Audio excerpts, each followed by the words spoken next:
We were just working through a new curriculum at that time too. The Seabury series was beginning to come aboard. And so that was a new curriculum, not only to any of the older teachers, but to parents too. And there were the two opposing viewpoints. I want my child to memorize the church. And others would say, hey, this is a good idea. Let's study how the church works in our civilization. So really what I came aboard is through a number of discussions about the curriculum and about what to teach kids. And so I started in the Episcopal Church on the east side, St. Mark's. And that's when the church school was growing at that time. They needed more help. And I was interested. I don't know, I just was talking, I guess, with people who were running the Sunday school or whatnot. We were all trying to figure out how to best do it. Not only was the Sunday school changing, the curriculum changing, we were going through a whole period of prayer book revision. So whole parishes were reading from the Green Book, and then when they revised that, they read from the Zebra Book. These are parishes that wish to take part in the experimentation. So liturgy was changing, ideas were changing. We were beginning to thinking about coming together as a whole, moving the altar out from the wall. But the congregation was beginning to take part in reading the liturgy. I didn't feel stressed during this time. I just felt we have new ideas to work with. And I was fortunate enough to be among groups of church people who were saying, yeah, there are new ideas. How do we do it? But that was the emphasis, how do we do it? So this meant clergy, parishioners, and I think there was as much informal conversation going on as there was formal conversation in committee meetings. In other words, what I'm saying is the parishes were working as a whole in some manner. I don't know that you can picture it, but one mother who had 3 young daughters, well, she had 2 older daughters, then a younger daughter about 6 years younger, and as the older girls were in high school and going on, she stopped, and I was education, coordinator education, she stopped me right one Sunday morning, she says, I don't like the idea of Mary administering the chalice. We were beginning to have women chalice administrators at the time. Oh, okay. It just doesn't seem right. And she talked on for me a while. She wasn't being aggravated, she just was being concerned. And then she looked at me and said, I don't know why I'm talking to you. You know? She said, I ought to be talking to a priest. So it just was that kind of thing, you know. I think you probably have enough background now to be ordained. He wasn't a priest that I knew very well. We had, you know, clergy meetings, diocesan clergy meetings. I knew him from that. He was out from the middle of the diocese somewhere. Well, he just thought he would offer the idea. He was that kind of a fellow. If he had a good idea, he'd call you and talk to you. I wasn't surprised. I was just kind of interested. Well, that's a good idea. And that's when I did start looking in whatever credentials I might have. And he and I never talked thereafter, particularly. Because not only was I interchanging ideas and conversations within the Episcopal Church, there were women, the Methodist women, the Congregational women. In that area, if you think of Christ Church, all that area around there, we as women, from the women church leaders, I should put it, whether we had a title or not, would meet regularly, just informally, for lunch or whatnot, just exchanging ideas. And so this idea of women clergy was going on in other congregations too. It was, once again, an idea of the times that was coming forth. The first ordinations in the Episcopal Church was 1976.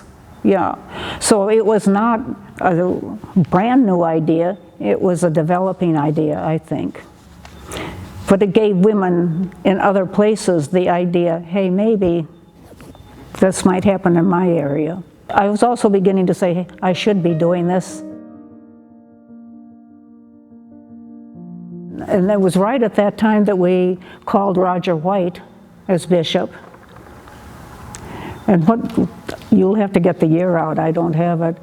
But as he says, I'm not going to ordain women the first time I come into the diocese. And it made me laugh. And I said, I know you're not, but let's keep talking.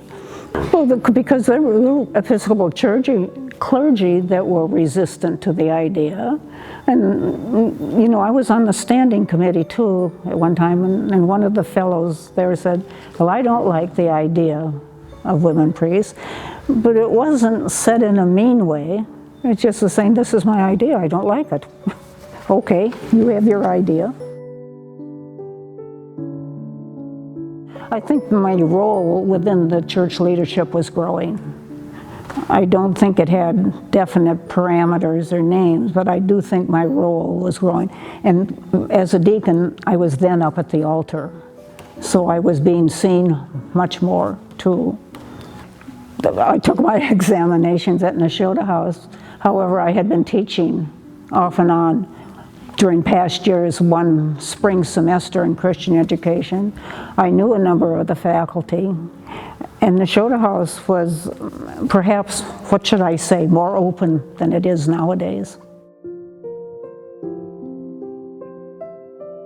When the time came for me to meet with the standing committee, I meant to meet with the standing committee, and I don't remember the meeting itself, the questions or whatnot, but the vote that came out after I left was 4-4 and 4 against.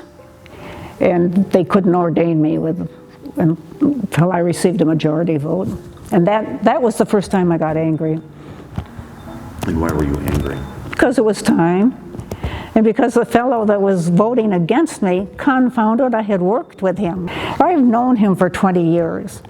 And it was just his idea, not women. It wasn't necessarily me. But I thought, Confounded, it's time. It's time. And said, Roger, it's time for you to support me. And you should have seen that this committee came. This was the first time I ever gave any direct things. I said, you should have seen me, this committee voted for me.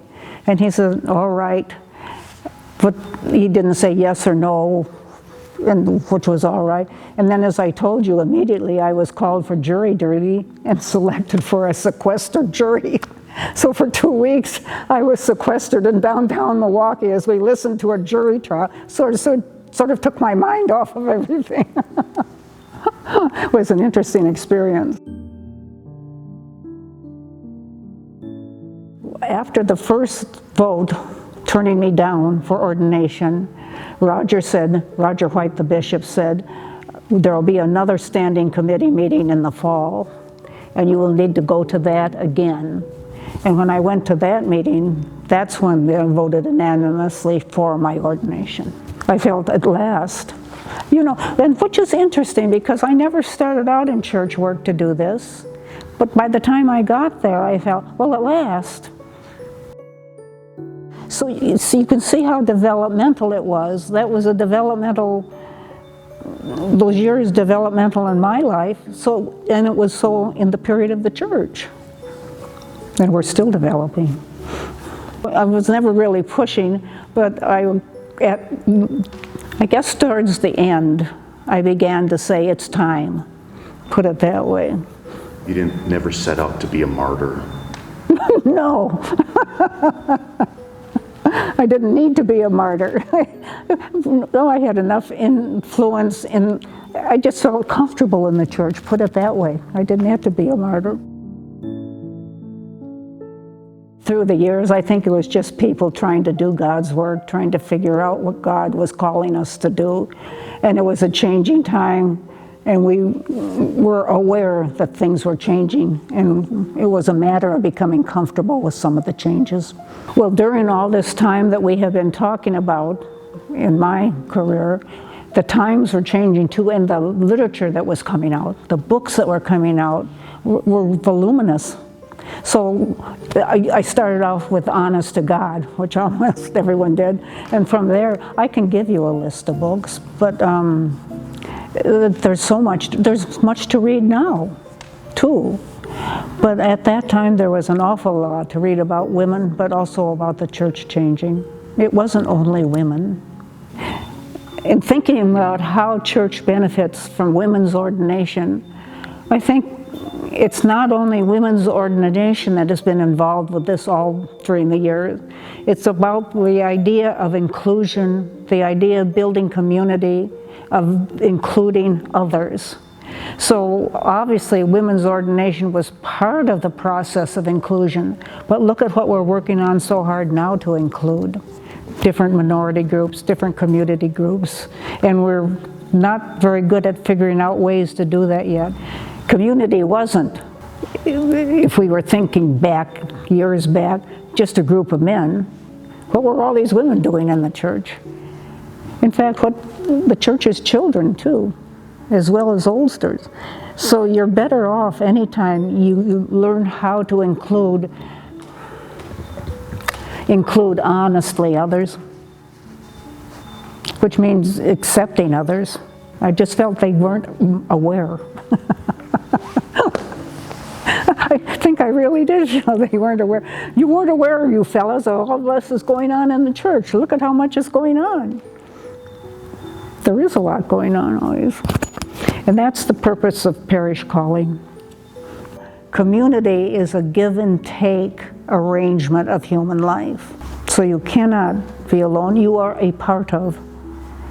And you may say you are alone, but you are a part of regardless. It'd be interesting to talk to other women that went through this process as I did, to see if they felt the same way.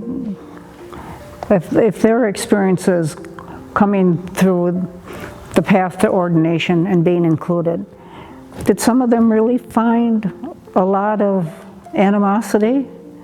It'd be interesting to talk to other women. See, I don't know, because I didn't feel animosity, and then talking to my Methodist and congregational sisters, they didn't either. They would feel sometimes that objections were being put in their way, but we were all dealing with the same sort of blocks and obstacles. So I have been with women that have felt animosity. They may have felt exclusion, but I never even felt excluded from the church. They were just saying no, but so what? I could go on in the church. I was surprised when I first started talking to you that, you're this important figure for us. You're the first woman to be ordained in the Milwaukee Diocese, and a lot of people are interested in you. And your response was just like, oh, I never really thought of it.